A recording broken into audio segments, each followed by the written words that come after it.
So capitalism works in so many ways.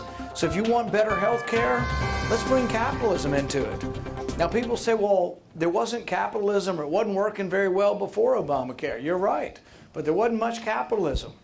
The only time you really have capitalism in health care is when you actually pay. When you go to the doctor and you pay something, you say, well, I don't want to pay. I want my insurance to pay. Well, if your insurance gets between you and your doctor, or if your government gets between you and your doctor, you're going to pay more. Why? Because if you don't care how much it costs, because somebody else is paying, and the doctor doesn't care about how much it costs, guess what? The prices are going to go up. If you have Medicare and you come to me for cataract surgery, I never think about the price. And neither do you. You have certain deductibles you meet, but once you've met those, and I charge the same as everyone. So I charge the same for cataract surgery as someone in New Hampshire, as someone in Montana or Wyoming. There is no price competition for my exams or for the surgery. So the system we had in the past wasn't a good system. There were a couple things I did in my practice, though, where the price came down every year. And interestingly, these were things that weren't covered by insurance. So if you want to get LASIK surgery, insurance traditionally doesn't cover it. The price for LASIK surgery when it started was $2,000 an eye. It's now, in some places, $250 an eye. Contact lenses, they used to be $20, $30, $40, $50 a contact. Now you can get them for about $3 a contact. My contact lens prices were almost the same as Walmart. Not because I loved it, but because I had to compete, or people would go to Walmart and get their contacts. So competition actually works. And you say, well, how's it going to work in the beginning? Poor people won't be able to get some stuff. Well, the beauty of capitalism is things start out expensive, come down in price. I remember seeing one of the first calculators. Anybody remember seeing the first calculators? They were like $300 for a calculator that added, subtracted, multiplied, and divided. $300. No regular person could afford one. Now you know what? They give them away for free. You can go to a real estate office and they'll hand you a calculator just to say hello and put their name on the back of the calculator for free. There's an economist by the name of Joseph Schumpeter, and he put it this way. He said that the miracle of capitalism is not that we can provide silk stockings for queens, but that we ultimately can provide silk stockings for factory girls. That's kind of an old-fashioned sort of story because we don't have silk stockings or factory girls anymore. But the point of it is that in the beginning, when capitalism has an innovation, only rich people get it. But because there are rich people, and because we don't control the price, when it's really, really expensive, the fact that rich people at first buy something, the price comes down.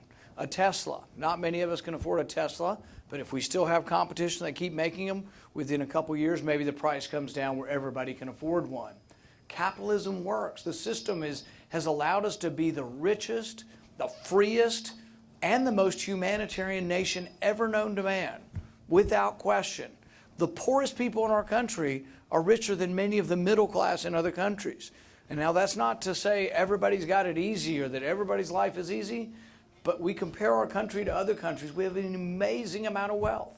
In 2014 alone, we gave away almost $400 billion in private charity. Remember Hurricane Katrina? I think we gave away nearly $60 billion privately. A friend of mine had a family from New Orleans move up and live in his house for a year. I mean, we have incredibly generous people, but realize that could slip away from us. If we let government grow big enough that it gets between us and the people trying to buy and sell things. That's why it alarms me more than anything. Not really Hillary Clinton. She would be a disaster for us. I mean, she'd be terrible. But the fact that there's a significant amount of our public that thinks Bernie Sanders would be good for us scares me to death. Bernie says, well, he's going to give everybody free education. And you're like, well, that would be great, wouldn't it? Free education. There is no free lunch. There is nothing that is truly free. If someone offers you something for free, realize who are the only people in society that get something for nothing? Thieves. When you steal something is the only way you get something for nothing. When someone offers you a free education, ask them, no, tell me the truth. Tell me the truth. Who's really going to pay for it? Somebody's got to pay. The education will not be free. The professors will be paid. The buildings will be built. There will be electricity. There will be heat. There is an expense. Somebody will pay for your education. Maybe it's going to be a plumber or a carpenter. Some of you didn't go to college. Probably will be. or maybe it's going to be a couple that doesn't have kids, or maybe you are going to pay for it. Well, no, Bernie says it's going to be free. Well, maybe we print up money. We have a Federal Reserve and we print up money and we give everybody money so they can pay for education. Well, what happens? The value of the dollar then shrinks. In fact, over the last 100 years, 96% of the value of the dollar is gone. So what happens when the value of the dollar shrinks? Your prices go up. So if gas costs more and food costs more, who do you think gets hurt the worst, the rich or the poor? Well, the poor. I mean, if you don't have much extra money, if you make $20,000, $30,000 a year and you got a couple of kids, it's hard when prices go up. If you make $100,000 a year or $200,000 a year, when the prices rise, you don't notice it so much. So when people like Bernie say, oh, well, socialism's going to be good and we're going to give you free stuff, realize that the people who are getting hurt the worst are actually the people they're trying to help. Same with Obamacare. It's supposed to help poor people. Well, guess what? The price of insurance has gone up dramatically under Obamacare for those who pay for it. You say, well, I don't have to pay for it. I'm getting it for free. I'm one of the subsidized people. It isn't free. Somebody is paying for it. And as a consequence, the question is, do we also lose our choices? The main reason I oppose Obamacare and the main reason I oppose Bernie Sanders and everything he represents is that he wants to take away my choices. And he says, well, I'm not really for like Stalin-esque kind of socialism. He says, I'm for democratic socialism. Sounds better, right? Socialism. The thing is, if government takes away your choice to make something and sell it to somebody voluntarily, whether they do that through a majority vote or whether an authoritarian comes and does it with a club, it ends up being the same. I mean, if a majority can vote to take away your rights, is it any better because a majority did it than one individual did it? It may seem a little kinder and gentler, but if the majority says, well, we should have segregation again, or we should have slavery again, or we shouldn't have the Second Amendment, or we shouldn't have the First Amendment, but a majority says it, would that make it any better? See, some of us believe that your rights pre-exist government, that your rights come, as I believe, from your Creator, and that government was instituted among men not to give you rights, not to give you free shoes or clothes or health care or water, but to protect your rights that are naturally yours. You see, the Constitution wasn't written to give you stuff. It wasn't written to restrain you and tell you what to do. The Constitution was to tell your government what they can and can't do. It was to limit and restrict your government. That's what Patrick Henry said. He said it's not, the Constitution wasn't about restraining the people, it was about restraining the government and making sure government didn't get too large. This is also what worries me about Donald Trump. Because what does he say? He tells you he's really smart.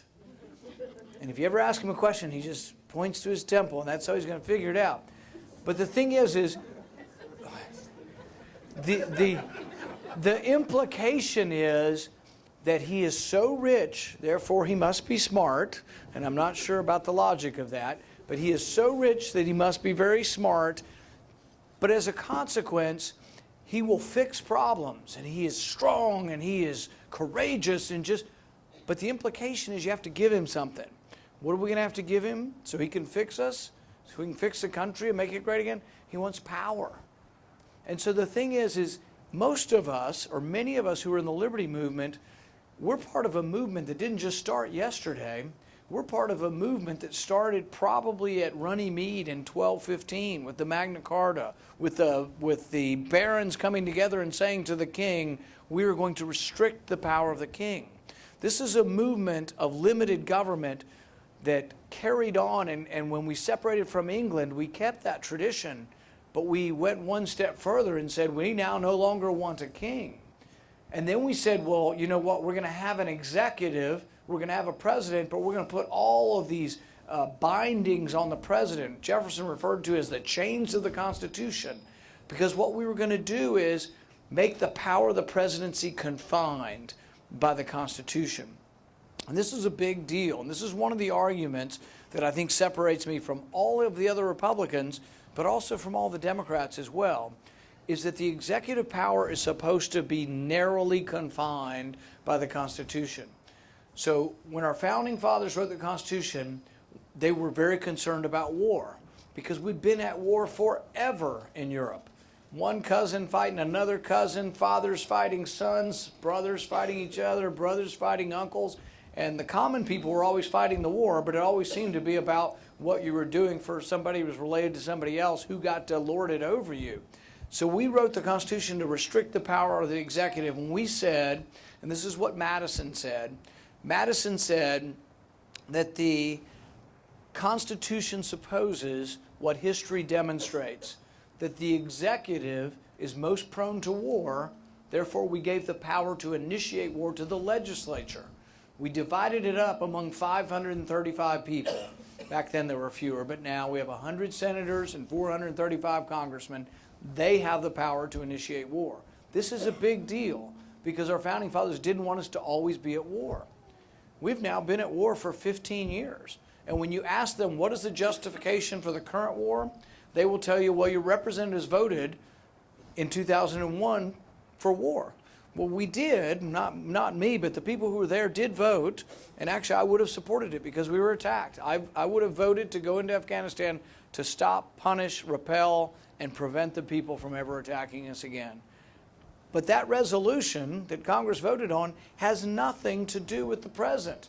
These aren't the people who attacked us on 9/11. In fact, the people in Iraq were never the people who attacked us on 9/11. But they're using the justification of a vote from 2001 to say that is the authorization that has been given to the president for war. It's absurd and has nothing to do with it. And if we believe that, it's a recipe for perpetual war, that 2001 will justify any war to the end of time. We will never end war if that happens, but we will also be bankrupt as a country. The Iraq War cost $1 trillion and nearly 5,000 lives of young American men and women. And what is the result of the Iraq War? Who is Iraq's best ally and best friend right now? Iran. Who's their second best friend? Russia. And realize we're getting ready to pick a commander-in-chief, and we have people on the stage, virtually everyone on the stage. Hillary Clinton, Marco Rubio, Jeb Bush, and now we hear from Ben Carson, who says absolutely he will shoot down Russian jets that fly over the no-fly zone that he wants to institute. Really? This is an airspace where Russia is already flying in. So we're going to tell Russia you can no longer fly in an airspace they're already flying in. Why? Because we want to beat our chest that we are strong, and we are strong, we can't be weak. We can't be weaker than Russia. Well, think about it. Are you ready to go and fight Russia? We've spent 70 years trying to avoid a war with Russia. Not by being weak, not by being a patsy, not by standing down, not by saying they can do whatever they want, but also by not being unreasonable and saying that we're going to go to war with them.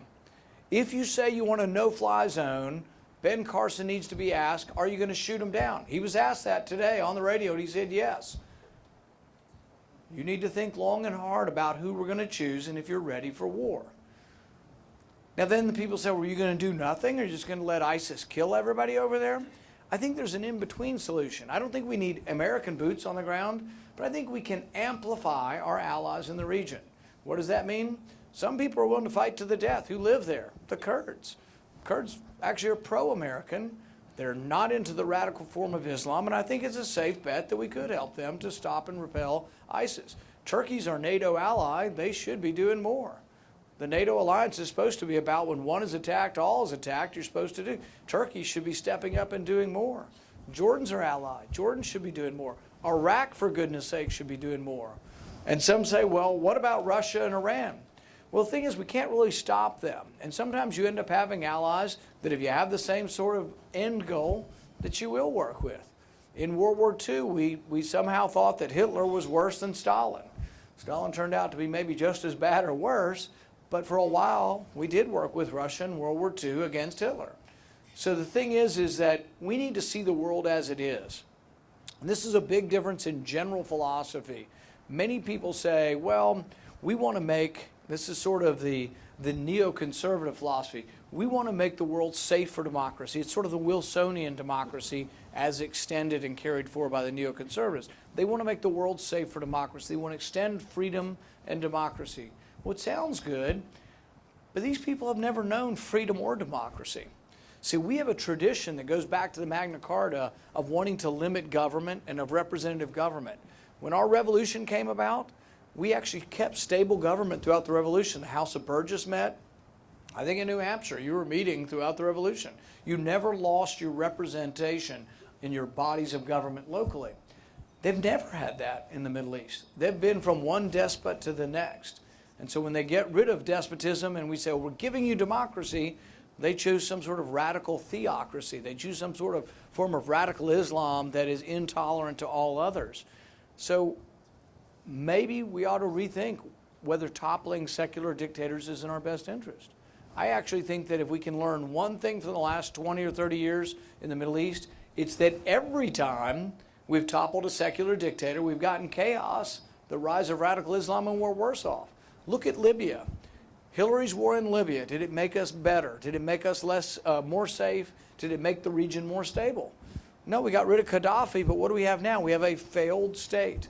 Libya is a failed state. So the other night on the debate stage, and I didn't get to enter in on this, but Rubio was trying to make the point, but what about Libya? ISIS is in Libya now. Well, yeah, because Marco Rubio supported Hillary Clinton's war over there. They toppled Gaddafi, and that's when ISIS grew up in Libya. Because of the war, because of the destabilization that Marco Rubio and Hillary Clinton supported. We have to figure out if there's a way that we can thrive as a nation, have a strong national defense, have peace through strength, not be the world's patsy, but not be the world's patsy by being sucked in to so many unwinnable wars. So I think there is something, and what I'm presenting is something that is different than anybody in either party and has a unique status. What I'm presenting is something that would actually lead to balanced budgets. This is what I asked Marco the other night. He wants $1 trillion in new spending. Will we be stronger? Will we be safer if we're $1 trillion more in the hole? How's he going to pay for it? He has no plan or program for paying for it. In addition to that, he wants to give $1 trillion worth of refundable tax credits. This means people will get more back than they actually paid. The Investigator General looked at this and looked at these tax credits in 2011. You know what they found out? $4 billion was going to people who came into the country illegally. You can file a tax return without a Social Security number. You file your tax return and the IRS generates a number for you, a taxpayer number, and you can get money back from the government if you have no Social Security number. So $4 billion is going to people who are in the country illegally. What happens if we double that program or triple it? Maybe it's $8, maybe it's $12 billion going to people who came into the country illegally. That's insane. So what I'm hoping is that we get a more full-throated debate on this stuff. About 2 weeks ago, I kept my colleagues up till 3 in the morning filibustering against raising the debt ceiling. Thank you.